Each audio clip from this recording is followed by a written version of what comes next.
Shiti muvandimwe ndagusubije kandi nkwifuriza kugira amahoro n'imigisha bituruka ku Mwami Imana. Yesu ashimwe. Mwami Imana akumera umugisha wowe ubwawe n'abawe.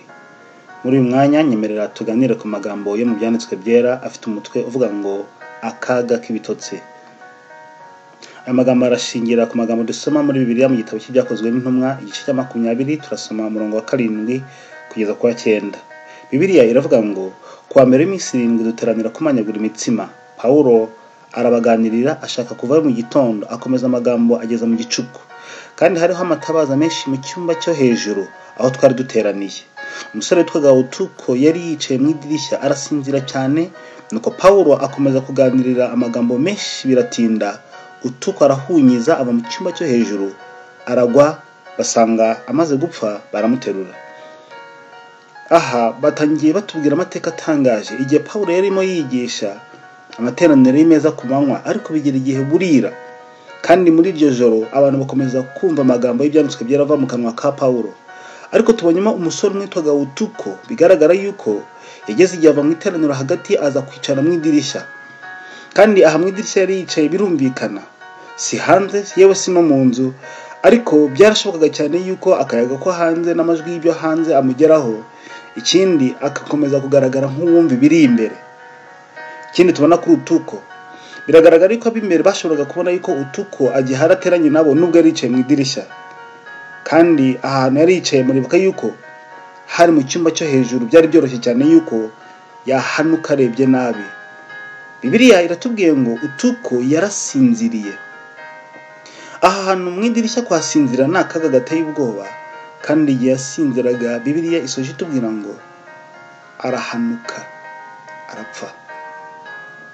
Magambo akomeza mu mirongo ikurikira igice cya 20 turi gusoma cyo mu byakozwe n'intumwa mirongo 10 na 12 haravuga ngo Paulo aramanuka amwubama hejuru aramuhobera ati mwiboroga kuko ubugingo bwe bumurimo.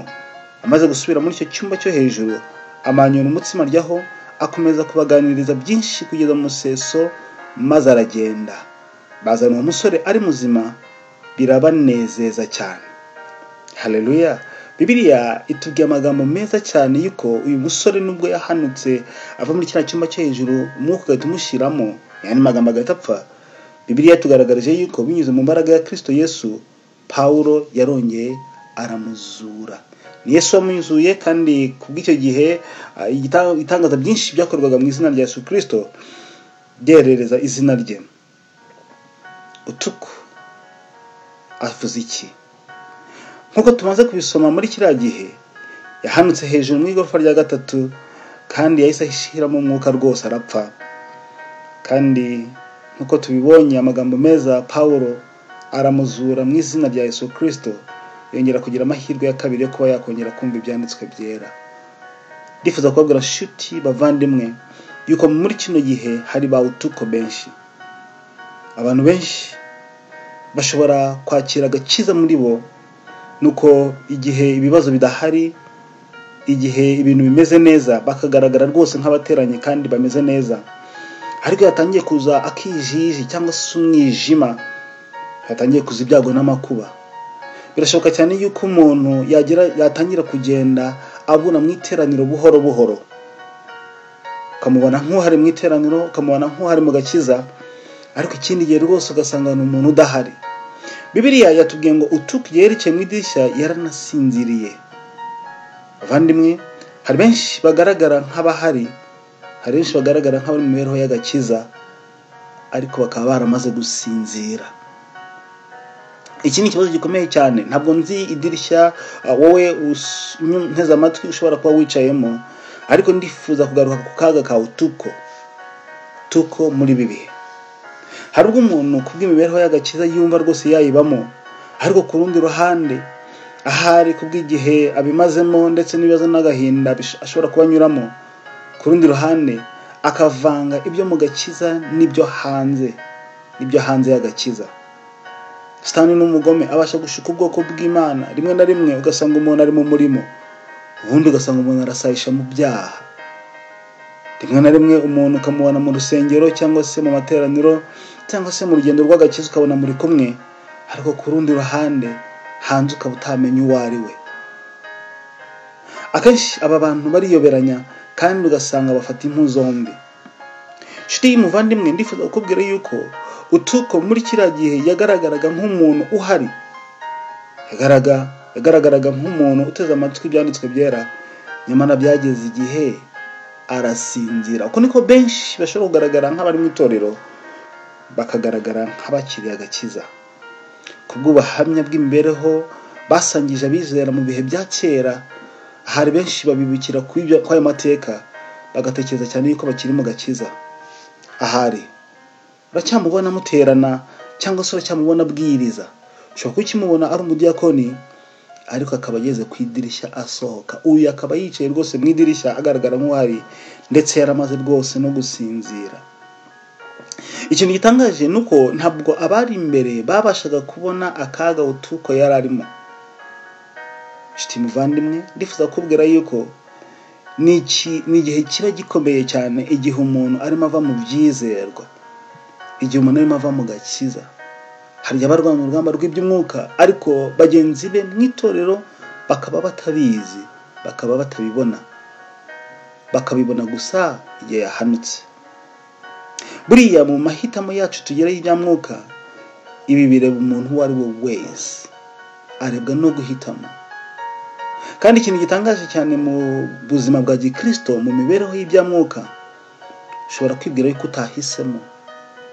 Ariko nshuti muvandimwe, nta hagati no hagati niba udahisemo Yesu, wahisemo Satani.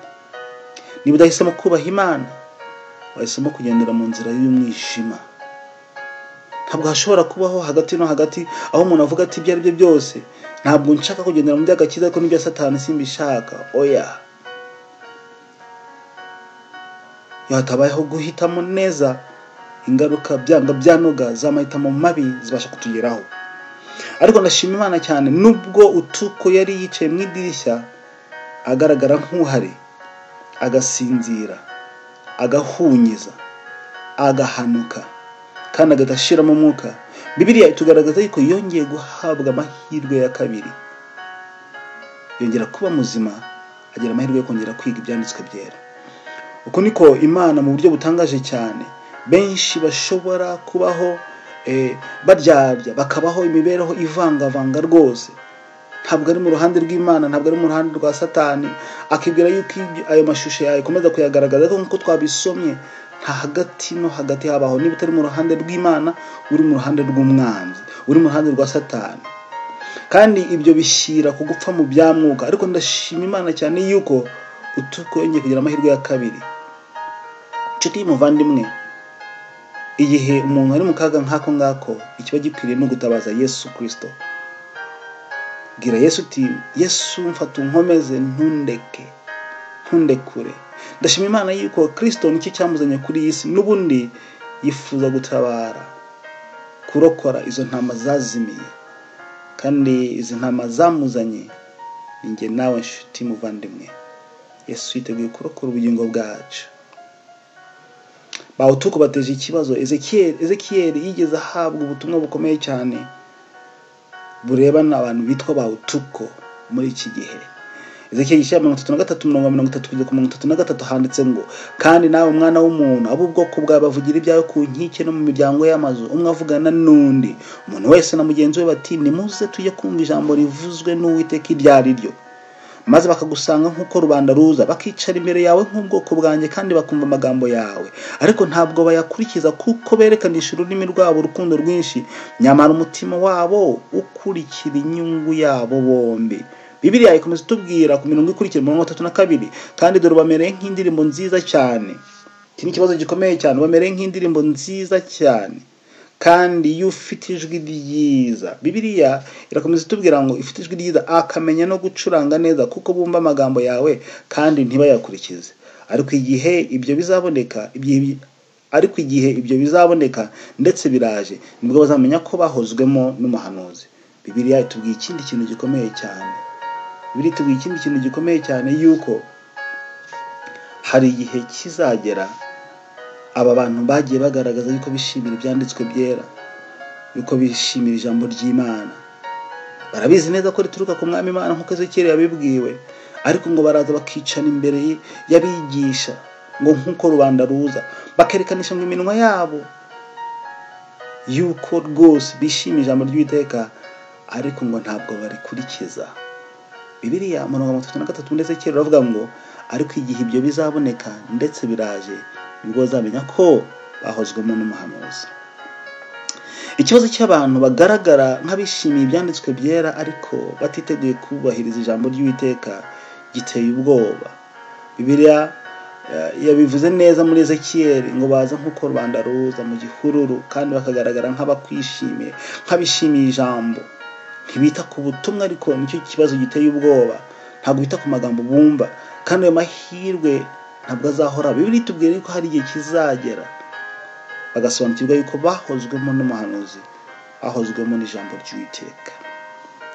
Shiti muvandimwe unteze amatwi, birashoboka yuko nawe waba waragize amahirwe yo kwicara kenshi mu materaniro ahavugijwe ijambo ry'Uwiteka, nyamara ukabyirengagiza, ukirengagiza imiburo yo mu ijambo ry'Imana. Akenshi ukaba warabayeho ubaho ugaragaza yuko uri umukristo, yuko wakijijwe, yuko ukora umurimo, ariko akenshi nanone ukagaragara nk'ubivanga rwose. Igihe uri mu rusengero, igihe uri ku rusengero, igihe uri mu itorero, abantu bakakubona nk'umukristo, ariko igihe uri hanze abantu bakibaza ibyawe bikabacanga.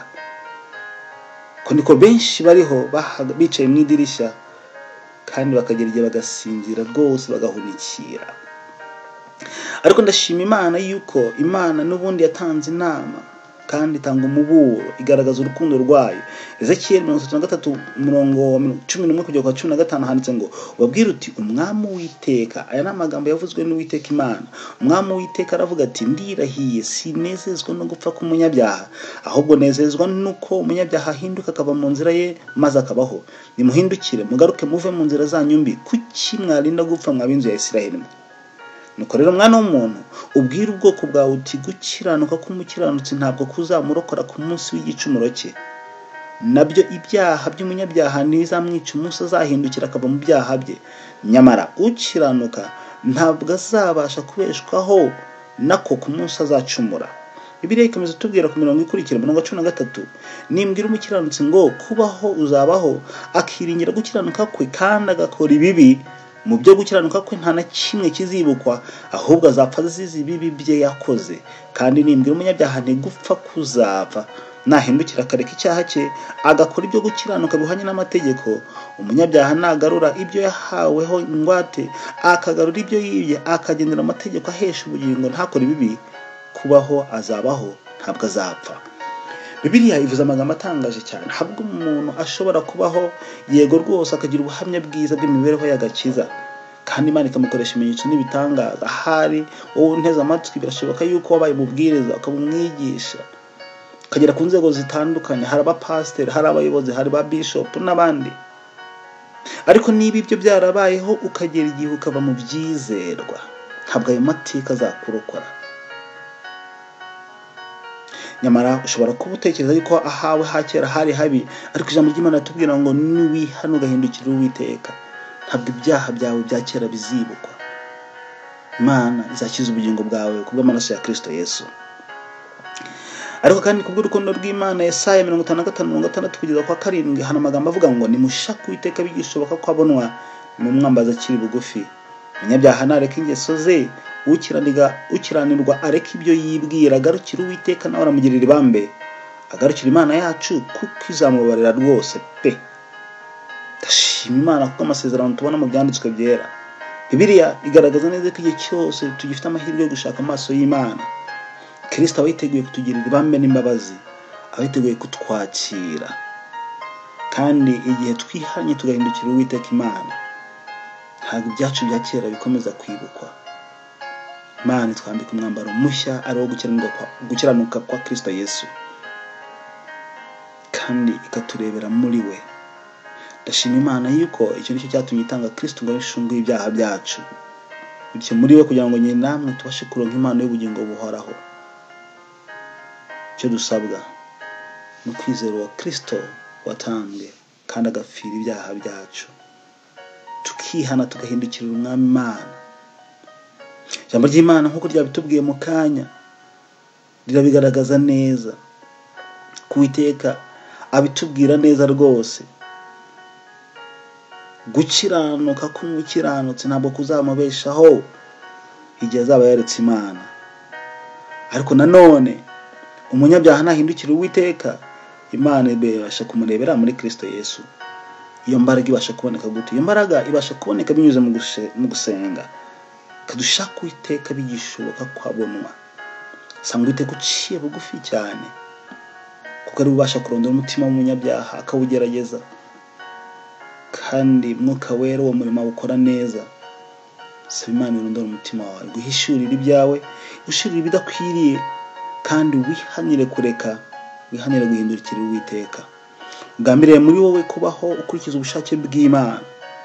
Ahari wabayeho igihe kinini cyane, byinshi warabyirengagije, ariko Imana ibasha gutanga imbaraga kuri uyu mwanya, ikakubashisha, ikagushoboza kugendera mu bushake bwayo igihe kibaye aricyo cyifuzo cyawe.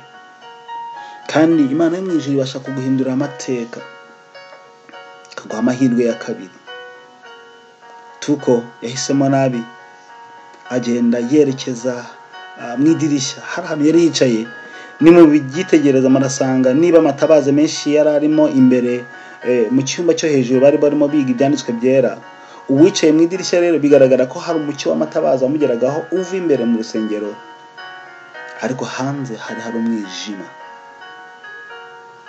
Utuko uwamwitegereza yicaye mu idirishya yashobora gutekereza yuko akurikiye rwose, ko niko benshi ubarebeye imbere mu itorero wakwibwira yuko bahari, ariko kuko barimo basinzira mu idirishya, nta nubwo bahanuka bagwa imbere, bahanuka bagwa inyuma mu mwijima, kandi bagapfa mu byamwuka. Ndashima Imana yuko uko yahaye amahirwe Utuko ya kabiri, nuko Utuko akazuka kandi akagira amahirwe yo kuba yakongera kujya mu byanditswe byera, ko niko na Kristo yiteguye kuzura buri wese waba yaricaye mu idirishya agahanuka, buri wese waba warahunikiriye mu byamwuka. Kristo yiteguye kongera kuzura imibereho yacu ibyamwuka, kongera akaduha amahirwe yo gukora ku ijambo rye mu bugingo bwacu. Kandi igihe icyo ngicyo aricyo cyifuzo cyawe, saba Imana rwose iguhindurira amateka. Kandi igihe cyose uzagira ubwo buhamya buzima muri wowe, uzahamya ibyo Kristo yakoze mu mibereho yawe. Uwiteka guhira mu gifata icyemezo cyo kumatana na Yesu, mu izina rya Yesu Kristo niko gusenga kwanjye ngusabira, nanjye nisabira. Uwiteka aduhana umugisha.